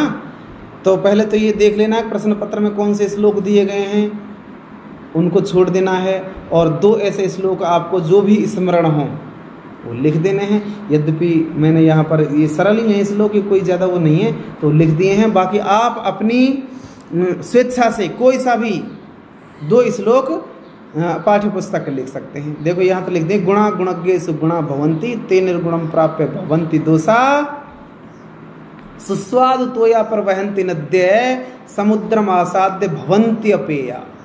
अब इसके भाव से, अर्थ से कोई लेना देना नहीं है, ये केवल आपकी स्मृति पर आधारित होना चाहिए और वो शुद्ध रूप से आपको इसमें अपनी पेपर प्रश्न पत्र में लिखना है। ठीक है, आप कोई सा भी लिख सकते हो। यहाँ पर तो ये मैंने ये चयन करके लिख दिया, कोई बात नहीं, आप अपनी मर्जी से दूसरा भी चयन करके लिख सकते हैं। श्लोक 2 है, यत्र नारेस्तु पूज्यन्ते, जिसकी चर्चा हम करते आ रहे हैं। यत्र नारेस्तु पूज्यन्ते रमन्ते तत्र देवता, यत्र एता न पूज्यन्ते सर्वा तत्र फला क्रिया, जहाँ पर इनकी पूजा नहीं होती वहाँ पर सभी क्रियाएं निष्फल हो जाती हैं, सारे कार्य असफल हो जाते हैं, बेकार हो जाते हैं। इसलिए नारियों की पूजा से मतलब ये नहीं मंदिर में बिठा के उनकी पूजा करें, उनका उचित सम्मान समादर होना चाहिए। ठीक है, तो ये 2 श्लोक आपकी स्मृति के आधार पर होंगे। 18वां प्रश्न है अधोलिखितस्य पद्यांशस्य भावार्थ हिंदी भाषायाम लिखत। अधोलिखित पद्यांश का भावार्थ हिंदी भाषा में लिखना है। अब यहाँ पर मैंने जगह नहीं छोड़ पाया, ध्यान नहीं दिया, चलो हम इसका अर्थ तो वो कर लेते हैं। हिंदी भाषा में केवल भाव लिखना है, हिंदी में लिखना है भाव भी, है ना। तो क्या कह रहा है, पहला श्लोक एक एक करना है, अथवा में जो भी आपको सरल लगे उसका आप अपने हिसाब से भावार्थ उसमें लिख लेना। देखो, सर्वम परवशम दुखम, परवशम सर्वम दुखम, पर यानी दूसरे के वश में होना, दूसरे के अधीन होना, सर्वम दुखम ये सबसे बड़ा दुख है। दूसरे के अधीन रहना, दूसरे के सिकंजे में रहना, दास्ता में रहना, ये सबसे बड़ा क्या है, दुख है। सर्वम आत्म वशम सुखम, और आत्म वशम सर्वम सुखम, और अपने वश में रहना, अपने वश का मतलब स्वाधीन रहना सबसे बड़ा सुख है। देखो दोनों चीजें बता दी हैं। सबसे बड़ा दुख क्या है, दूसरे के वश में रहना, दूसरे के अधीन रहना, और सबसे बड़ा सुख क्या है, स्वाधीन रहना, अपने ही वश में रहना, अपने ऊपर किसी दूसरे की सत्ता नहीं रहना, यही सबसे बड़ा सुख है। पराधीन दुख और स्वाधीन सुख, ऐसा कहा गया ना, पराधीन सपने सुख नहीं, तो पराधीनता से बड़ा कोई दुख है नहीं, उसी की बात की गई यहाँ पर। एतद् द्विधा समासेन लक्षणम सुख दुखियो, एतत् द्विधा ये दोनों, समासेन माने संक्षेप में, ये दोनों ही यानी ये जो सुख दुख हैं ये दोनों ही, परवश होना और स्ववश होना, पराधीन और स्वाधीन होना, ये दोनों ही संक्षेप में सुख दुख के लक्षण कहे गए हैं। तो ये हमें लिख करके अपनी इसमें आना है उत्तर पुस्तिका में, ये भाव लिखना है वहाँ पर कि दूसरे के वश में रहना सबसे बड़ा दुख है, दूसरे के अपने अधीन रहना या स्वाधीन रहना सबसे बड़ा सुख है, और यही संक्षेप में सुख और दुख के लक्षण कहे गए हैं। ये लिख करके आने, आपको 5 अंक का है, कोई ज़्यादा वो नहीं है, और वही लगभग जो आपने पढ़े हैं बहुत अच्छे तरीके से, छोटे छोटे जो श्लोक हैं, पद्य हैं, वही आने वाले हैं, और संभव है, हम उम्मीद करते हैं यही आ जाए। दूसरा है साहित्य संगीत कला विहीने, नीचे वो दे दिया है, जगह छोड़ ली हमने खाली। साहित्य संगीत कला विहीने साक्षात पशु पुच्छ विषाणहीने तृणम न खादन अपि जीव माने तद्भाग देयम परम पशु नाम, है ना। तो ये भर्तृकृत नीति शतक से ये पद्य सुभाषित लिया गया है, और इसमें बहुत अच्छी सुंदर बात कही गई है कि साहित्य संगीत कला विहीने, साहित्य संगीत और कला से रहित, विहीन माने रहित, लिखूं इसको, साहित्य संगीत कला से रहित, साक्षात पशु पुच्छ विषाणहीन। अब रहित कौन, मनुष्यों के लिए कहा गया है कि जिस व्यक्ति के पास न तो कोई साहित्य का ज्ञान है, न वो संगीत की जानकारी रखता है, न उसके पास अन्य कोई कला है, कलाएं बहुत सारी हैं, हस्तकला, शिल्पकला, वास्तुकला, बहुत सारी कलाएं, कोई कला उसके पास होनी चाहिए, लेकिन यदि उसके पास कोई कला नहीं है तो ऐसे कला से रहित व्यक्ति, कला से रहित व्यक्ति क्या है, साक्षात क्या है, वो पशु है। क्या है, पशु है। साहित्य संगीत और कला से रहित व्यक्ति साक्षात पशु है। पशु में और उस व्यक्ति में कोई अंतर नहीं है। अब अंतर है तो क्या अंतर है, तृणम न खादनपि जीव माने, हैं कि तृणम न खादनपि, वो तृणम यानी घास या तिनका, न खादनपि न खाते हुए भी, जीव माने यानी जीव जंतुओं का, पशुओं का, तद ये जो मनुष्य नाम का जीव है यद्यपि वो घास नहीं खाता है, तद भाग देयम परम पशु नाम है, ये पशुओं का परम सौभाग्य है। अगर मनुष्य घास भी खाने लग जाए तो बेचारे जो पशु हैं ये पशु भूखे मर जाएंगे। यानी इतना बड़ा पेट है इस इंसान का कि कभी भरता नहीं है। जो जानवर हैं वो केवल जो उनका पेट उपार्जन के लिए ही शिकार करते हैं, अगर वो उनका पेट भर जाता है तो फिर वो जीव हिंसा नहीं करते हैं। लेकिन मनुष्य नाम का जो प्राणी है ये पेट भर जाने के बाद भी अपनी अगली संतति के लिए इकट्ठा करता है। अगर ये घास खाने लग जाता है वास्तव में पशुओं के लिए चारे की कमी हो जाती। तो यही भाव यहाँ पर बताया गया है कि ये जो मनुष्य नाम का जीव है ये घास नहीं खाता है, ये पशुओं का परम सौभाग्य है ना। तो यही अंतर उनमें दिया गया है पशुओं में और मनुष्यों में, कि वो घास नहीं खाता है, बस ये परम सौभाग्य की बात है। तो ये यहाँ भाव हमको लिखना है। अगले प्रश्न पर चलें। 19वां प्रश्न आ गया है आपके सामने। रिक्त स्थानानि पूरित्वा प्रार्थना पत्रम लिखत। रिक्त स्थान की पूर्ति करके हमको प्रार्थना पत्र लिखना है। अलग से कोई हमको एक्स्ट्रा दिमाग लगाने की आवश्यकता नहीं है ना, कि वो पूरा कंठस्थ याद होना चाहिए। लिखा लिखाया है, केवल मंजूषा में से वो शब्दों का चयन करके उचित स्थान पर इसको रखना है। मंजूषा में कौन कौन से शब्द दिए गए हैं? माम, अष्ट कक्षाया, विद्यालयम, भगिन्या, शक्नोमी, प्राथमिक, अशोक है। देखते हैं, इसका ड्राफ्ट दिया गया है यहाँ पर। सेवायाम प्रधानाध्यापक महोदय, राजकीय उच्च। अब देखो यहाँ पर विद्यालय का टाइप हमें बताना है कि विद्यालय किस प्रकार का है। तो यहाँ पर कोई सा होगा, प्राथमिक है, राजकीय उच्च प्राथमिक है ना। तो हम कक्षा 8 के विद्यार्थी हैं, तो हमारा जो स्तर है वो 8 का ही है। तो यहाँ पर उच्च प्राथमिक विद्यालय में पढ़ते हैं, तो इसीलिए यहाँ पर हमको यहाँ प्राथमिक का चयन करना है। राजकीय उच्च प्राथमिक विद्यालय कुरुक्षेत्रम, कुरुक्षेत्र का आया है। तो यहाँ पर हो गया। आगे कह रहे हैं, महोदया विनम्र निवेदनम अस्ति, कि हे महोदय विनम्र निवेदन है, यत अहम छात्र अस्मि, कि मैं छात्र हूँ। अब क्या छात्र हूँ देखे इसमें, माम अष्टम कक्षाया है ना। विनम्र निवेदन है कि मैं छात्र हूँ। क्या छात्र हूँ? 8वीं कक्षा का। तो यही चयन तो करना है हमें। तो अष्टम कक्षा का चयन यहाँ से हमको कर लेना है ना। तो यहाँ पर क्या लिखेंगे? अष्टम कक्षाया, अष्टम कक्षाया, अष्टम कक्षाया छात्र अस्मि। मम रिक्त स्थान विवाह अस्ति। मम मेरा, मेरी, खाली जगह विवाह है। अब किसका विवाह है? अगर ये खुद का विवाह होता तो यहाँ रिक्त स्थान नहीं होते। मेरा विवाह है जब, तो सीधी बात है। लेकिन इसमें रिक्त स्थान छोड़ दिया तो विवाह खुद का नहीं है, किसी और का है। तो किसका विवाह? यहाँ पर क्या आया है मंजूषा में? भगिन्या, मेरी बहन का विवाह है, मेरी बहन की शादी है। तो यहाँ पर हम क्या लिख देंगे? भगिन्या। ठीक है बच्चों, आगे चलते हैं। मेरी बहन का विवाह है। अहम आगंतुम ने, मैं आने में, ने। अब देखें क्या बैठता है इनमें से। अहम विद्यालय में आगंतुम है ना, मैं विद्यालय आने में। तो अहम क्या लिखेंगे यहाँ पर? विद्यालय का चयन कर लेंगे, ये रहा ना विद्यालय, इसका चयन करके हम यहाँ पर लिख देंगे विद्यालय। विद्यालय आगंतुम, विद्यालय आने में। ने नहीं, शक्नोमी सकता, या मैं विद्यालय नहीं आ सकता। तो शक्नोमी ये रहा यहाँ पर, शक्नोमी का चयन करके हम यहाँ पर लिख देंगे शक्नोमी। ठीक है ना। अहम विद्यालयम आगंतुम न शक्नोमी, मैं विद्यालय नहीं आ सकता।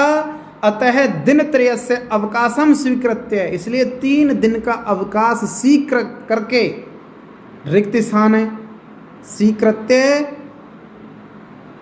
माम अनुगृह्णन्तु, मुझे अनुग्रहित करें। किसे अनुग्रहित करें? तो इसमें ऑप्शन में दिया है ना माम, तो माम को हमें यहाँ पर लिखना है, माम अनुगृह्णन्तु। ठीक है। 3 दिन का अवकाश स्वीकृत करके मुझे अनुग्रहित करें। दिनांक, अब दिनांक उसमें दिया होगा है, तो दिनांक अपने इसमें रिक्त स्थान में नहीं है, तो हम आज का ही दिनांक डाल देते हैं, जिस दिन हमारा पेपर हो रहा है। तो कब है? 17 मई 2022 ये डाल दिया। भवदीय शिष्य कोई नाम दिया होगा, अशोक है। क्या है? अशोक है। तो ये हमारा जो प्रार्थना पत्र है वो मंजूषा से हमने पदों का चयन करके पूरा कर लिया है। जब सही होगा तो ये अपने आप आपको महसूस हो जाएगा कि हमने पूरी तरह से सही पदों का चयन करके प्रार्थना पत्र लिख दिया है। तो जो जो आपको जहाँ जहाँ भी सरलता रहे पहले उनको भर ले, जो बचे कुचे हैं उनको बाद में भर सकते हैं, तो उससे आसानी हो जाएगी। तो ये हमारा प्रार्थना पत्र हो गया। अथवा में दूसरा प्रार्थना पत्र है मंजूषा रिक्त स्थानी पूरित्वा, यानी मंजूषा दी गई है, यहाँ से रिक्त स्थानों का चयन करके प्रार्थना पत्र को पूरा करना है। देखो, अहम उच्च माध्यमिक अस्मि माम अवकाशम विद्यालयम असमर्थ है कारणेन, तो ये मंजूषा में पद दिए गए हैं और इनको रिक्त स्थान में भरना है। देखो, सेवायाम प्रधानाचार्य महोदय राजकीय आदर्श, अब यहाँ पर वो विद्यालय का टाइप लिखना है, किस स्तर का विद्यालय है, तो यहाँ पर स्तर उसका दिया गया है उच्च माध्यमिक। कौन सा है? उच्च माध्यमिक। तो यहाँ हम इसका अंकित कर देंगे उच्च माध्यमिक, उच्च माध्यमिक विद्यालय जयपुरम। देखें आगे, महोदय विनम्र निवेदनम अस्ति यत विगत रात्रितः, कि बीती रात्रि से, हे महोदय विनम्र निवेदन है कि बीती रात्रि से रिक्त स्थान सहसा ज्वर पीड़ित है। बीती रात्रि से क्या हो गया भाई? बीती रात्रि से अहम, क्या लिखेंगे यहां पर? बीती रात्रि से मैं, ये रहा ना अहम, बीती रात्रि से अहम सहसा ज्वर पीड़ित है। अब फिर रिक्त स्थान आ गया है तो अहम यहां पर लिख दिया है, तो अहम का क्रियापद क्या हो जाएगा? अस्मि। तो हम यहां पर इसमें अस्मि भर देंगे। ठीक है, ये हो गया। अतः रिक्त स्थान आगंतुम, अभी हमने पूर्व की जो एप्लीकेशन है प्रार्थना पत्र है उसमें भी आया आगंतुम असमर्थ है ना, तो कहाँ आने में असमर्थ हैं? तो यहाँ पर जो विद्यालय पद है इसका चयन करके हमको यहाँ पर लिखना है। अतः विद्यालयम आगंतुम, विद्यालयम आगंतुम, फिर खाली जगह है, देखते हैं क्या है। विद्यालय आने में असमर्थ, पहले वहां नैसक्नोमी था, ऊपर वाली एप्लीकेशन में है ना नैसक्नोमी, और यहाँ उसी का रूप है असमर्थ है, तो यहाँ पर आगंतुम असमर्थ है। विद्यालय आने में असमर्थ हूँ। एतेन, क्या बच रहे हैं? असमर्थ है भी हमारा कंप्लीट हो गया। एतेन, तो कारणेन, तृतीय विभक्ति है ना, तो यहाँ पर हम इसको कारणेन को भी पूरा कर देंगे। एतेन कारणेन कृपया दिवस त्रयस्य, अब तो बच्चे कुछ ही रह रहे हैं, अवकाशम, क्या लिखना है इसमें? अवकाशम स्वीकृत्य, अवकाश स्वीकृत करके, अब एक ही बचा है और वो लिख देना है हमें। कौन सा रह गया? माम, ऊपर भी लिखा था हमने माम अनुगृह्णन्तु भवन्तः, मुझे अनुग्रहित करें, मेरा अवकाश स्वीकार कर लें और अनुग्रहित करें, मुझ पर कृपा करें। तो इस प्रकार से जो ये प्रार्थना पत्र का कार्य था वो पूरा हो गया है। केवल मंजूषा से ही पदों का, उचित पदों का चयन करते हुए हमें प्रार्थना पत्र लिखना है। तो आप इसका अच्छी प्रकार से अध्ययन कर लें, और लगभग इसी टाइप का कोई थोड़ा बहुत ऊपर नीचे होगा, अन्यथा यही आने वाला है, आप तय माने इस बात को। अगले प्रश्न पर चलते हैं, सीधे सीधे 20वां प्रश्न पर हम आ गए हैं। क्या कह रहा है इसमें? मंजूषाते पदानि चित्वा उद्यानम विषय निबंध लेखनम कुरुत। किस विषय पर निबंध लेखन करना है हमको? उद्यान विषय पर। यद्यपि कोई सा भी हो सकता है, लेकिन ये भी संभावित वो है कि उद्यान का आए, तो उद्यान विषय पर निबंध लेकर के हम आए हैं।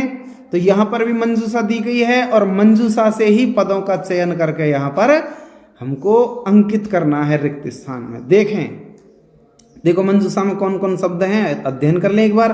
पुष्पाणि विशालम रम्यम वातावरणम वृक्षा भ्रमणा कलरवम क्रीडंती। तो एक बार इनका अध्ययन करने से ये हमारे जहन में आ जाते हैं कि हमें कहाँ कहाँ पर किन शब्दों का चयन करना है। चलो बढ़ते हैं आगे। मम विद्यालय से समीपे एकम उद्यानम अस्ति। मेरे विद्यालय के पास एक उद्यान है। अब उद्यान की यहाँ पर विशेषता पूछ रहा है, कैसा उद्यान है? तो यहाँ पर कई वो हैं, रम्यम विशालम वातावरणम वृक्षा भ्रमणा कलरवम। तो यहाँ पर ये थोड़ा सा कंफ्यूज कर रहा है, विशाल भी हो सकता है रम्यम भी हो सकता है। तो इसको अभी छोड़ते हैं, नेक्स्ट उसमें लेंगे अभी पहले और आगे चलते हैं। जहाँ भ्रम वाली स्थिति हो तो आगे बढ़ जाना चाहिए, जो सहज हैं सीधे हैं उनका पहले करें। इदम उद्यानम अतीव सुंदरम च अस्ति। तो देखो अगर हम रम्यम का यहाँ पर चयन करें तो सुंदरम होगा, सुंदरम और रम्यम एक ही बात है, इसलिए रम्यम तो यहाँ पर आ नहीं सकता, इसलिए यहाँ पर क्या आएगा? विशालम। क्या आएगा? विशालम। तो जो हमारा भ्रम है वो भ्रम वाली स्थिति हमारी दूर हो गई। अब हम यहाँ पर ऊपर वाले उसका चयन करके लिख सकते हैं, निसंदेह यहाँ पर क्या आएगा? रम्यम। क्या आएगा? रम्यम। अब ये हो गया मेरे विद्यालय के पास एक सुंदर उद्यान है, यह उद्यान अत्यंत विशाल और सुंदर है। बन गया ना सही वाक्य? तो जहां पर हमारा भ्रम था हम आगे बढ़ गए, जब हमारा भ्रम दूर हो गया हमने रिक्त स्थान को पूरा कर दिया। आगे चलते हैं। उद्याने विविधा रिक्त स्थान पादपा लताश्च संति। उद्यान में विभिन्न प्रकार के पादप और लताएं हैं। आगे कॉमा भी लगा हुआ है, तो इसी प्रकार की कोई और दूसरी वस्तु भी है। देखो है ना, वृक्षा, ये भी भर गया है पहले से ही। वृक्षा, उद्यान में विभिन्न प्रकार के वृक्ष पादप और लताएं हैं। तो इस रिक्त स्थान में क्या आ जाएगी बच्चों? वृक्षा। यहां पर इसकी इंक चेंज कर लेते हैं। क्या लिख देंगे? वृक्षा। इसको भी थोड़ा सा दिख जाएगा, समझ में आ जाएगा। रम्यम, ये क्या है? विशालम। उद्याने विविध वृक्षा पादपा लताश्च संति। उद्यान में विभिन्न प्रकार के वृक्ष पादप यानी छोटे पौधे, लताश्च संति और लताएं बेलें हैं। तो ये भी जो वाक्य हमारा पूरा हो गया। पादपेषु, पादपों पर जो छोटे पौधे हैं उन पादपों पर विविधानि विकसितानि संति। विभिन्न प्रकार के खिले हुए हैं। क्या खिले होते हैं? पुष्पाणि दिया हुआ है उत्तर में मंजूषा में, तो पुष्पाणि का चयन हमको यहाँ पर आसानी से कर लेना है। पुष्पाणि। पादपेषु विविधानि पुष्पाणि विकसितानि संति। पादपों पर विभिन्न प्रकार के भांति भांति के नाना वर्ण के फूल खिले हुए हैं। वृक्षेषु विविधा खगा कुर्वन्ति। वृक्षों पर विभिन्न प्रकार के पक्षी करते हैं। क्या करते हैं? देखो क्या बच रहे हैं? वातावरण करते हैं, भ्रमण करते हैं, कलरव करते हैं, खेलते हैं। कलरव, कलरव क्या कहते हैं? किसे कहते हैं? पक्षियों की आवाज को ही क्या कहते हैं? कलरव कहते हैं। तो यहां पर है कि वृक्षों पर विभिन्न प्रकार के जो पक्षी हैं क्या करते हैं? कलरवम। कलरवम कुर्वन्ति। पक्षी कलरव करते हैं, चहचहाते हैं वृक्षों पर। आगे जना प्रातः सायं च। लोग सुबह और सायं अत्र यहाँ पर प्रतिदिनम आगच्छन्ति। रोजाना आते हैं। अब दो ही बचे हैं, घूमने के लिए आते हैं, खेलते हैं, घूमने के लिए आते हैं। तो ये हम क्या कर देंगे? भ्रमणाएं। क्या लिख देंगे? भ्रमणाएं, है ना। अब वाक्य सीधा हो गया ना। लोग प्रतिदिन सुबह और सायं यहाँ पर घूमने के लिए आते हैं। अस्मिन उद्याने बालका। इस उद्यान में बालक क्या करते हैं? ये बचा हुआ है ना, क्रीडंती। तो इस उद्यान में बालक खेलते हैं। ये हमने पूर दिया। अब एक रिक्त स्थान बचा है और मंजूषा में एक ही शब्द बचा है। तो उद्यानस्य वातावरणम। क्या लिख देंगे? वातावरणम। वातावरणम स्वच्छम रमणीयम च वर्तते। उद्यान का जो वातावरण है वो बहुत ही स्वच्छ और रमणीय है। तो इस प्रकार से जो ये हमारी 20वां प्रश्न है निबंध का, है ना, थोड़ा सा बड़ा है, 5 अंक का निबंध आ रहा है आपको, लेकिन बड़ा की कोई ऐसी बात नहीं है, क्योंकि मंजूषा से ही हमें पदों का चयन करना है, तो घबराने वाली ऐसी कोई बात नहीं है। इसके ऑप्शन में यदि ये आपको कठिन लगे तो इसके ऑप्शन में दूसरा है चित्र आधारित प्रश्न है, लेकिन ये थोड़ा सा विकल्प उसकी अपेक्षा कठिन पड़ेगा। इसलिए मैं तो यही सलाह दूंगा कि इनमें से तो चयन ही तो करना है, इनका चयन कर लिया जाना चाहिए। बाकी इसमें चित्र देख करके चित्र आधारित वाक्य रचना यहाँ पर करनी है। तो अब देखो यहाँ पर चित्र भी दिया हुआ है और तत्संबंधी शब्द भी लिख दिए गए हैं, तो इन शब्दों के आधार पर हमें 4-5 वाक्य बनाने हैं। अब वाक्य कैसे बनाएंगे? चित्र दिख रहा है, चित्र में एक रेलवे मेट्रो स्टेशन का दृश्य है, वहाँ पर कुछ लोग उतर के जा रहे हैं, 2 बालिकाएं हैं, वो चर्चा आपस में कर रही हैं, एक व्यक्ति चढ़ रहा है, ऐसे फिर वो चित्र यहाँ पर दिया गया है। तो हम यहाँ पर इसका वर्णन यहाँ पर दे सकते हैं।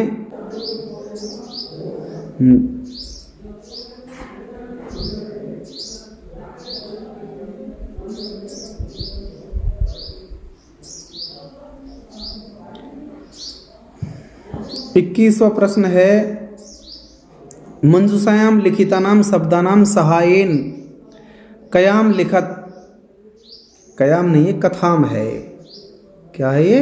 कथाम। मंजूषा में लिखित शब्दों की सहायता से कथा लिखनी है, और ये मंजूषा है आपकी यहाँ पर आमलम द्राक्षाफलम, खट्टे अंगूर इसका टाइटल है, यानी शीर्षक है आमलम द्राक्षाफलम, यानी अंगूर, खट्टे अंगूर। तो ये मंजूषा दी गई। उत्प्लुते भ्रमंती अम्लानी द्राक्षलताम प्रत्यागच्छत लतायाम वने सफला। अब इनका चयन करते हुए कोई सा छूट भी सकता है, एक्स्ट्रा भी हम ले सकते हैं, उनके आधार पर एक कथा हमको लिखनी है। तो वो कथा पहले से ही हमारे पास उपलब्ध है। एका लोम शास्ति, एक लोम रिथि सा एकदा आहारार्थम वने भ्रमति, वह एक बार भोजन के लिए वन में घूमती है। एकत्र सा द्राक्षलताम पश्यति, एकत्र यानी एक जगह वह अंगूरों की बेल देखती है। लता याम अनेकानि द्राक्षा फलानि संति, लताओं पर अनेक अंगूर के फल लगे हुए हैं। तानि पक्वानि, वो पके हुए हैं। लोम सा चिंत्यति, लोमड़ी सोचती है। अद्यमम द्राक्षा फलानाम भोजनम, आज मेरा अंगूर का भोजन होगा। द्राक्षाम लब्धुम ऊपरी उत्पत्ति, द्राक्षा यानी अंगूर को प्राप्त करने के लिए ऊपर उछलती है, किंतु द्राक्षा फलानी न प्राप्नोति, लेकिन अंगूर उसके हाथ नहीं आते। लोम सा पुनः पुनः उत्पत्ति, लोमड़ी बार बार उछलती है। तथापि फिर भी फलानी न प्राप्नोति, लेकिन वो उन फलों को प्राप्त नहीं कर पाती है। लोम सा कुपिते भवति, अब लोमड़ी क्रोधित हो जाती है, लेकिन क्या कर सकती है? सा तानी द्राक्षा फलानी दूष्यति, वह उन द्राक्षा फलों को दूषित बताती है, खराब बताती है ना, खट्टे बताती है। सा वदती, वह कहती है द्राक्षा फलानी अम्लानी, कि ये अंगूर तो खट्टे हैं। अनंतरम स्वस्थानम गच्छति, बाद में वो अपनी जगह पर चली जाती है।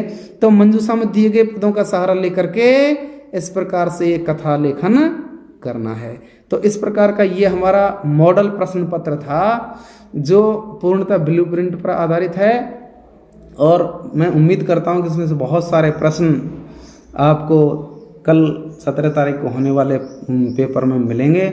और मेरी शुभकामनाएं हैं कि आपका पेपर जैसे और पहले हुए हैं उनसे भी बहुत बेहतर और बेस्ट क्वालिटी का ये पेपर होगा। इन्हीं शुभाकांक्षाओं के साथ मैं आपसे विदा लेता हूँ। जय हिंद, जय भारत, वंदे मातरम। और इस चैनल को लाइक, शेयर और कमेंट ज़रूर करें, और बताएं कि मेरा प्रयास कितना सार्थक रहा है। कमेंट बॉक्स में कमेंट अवश्य करें। नमस्कार।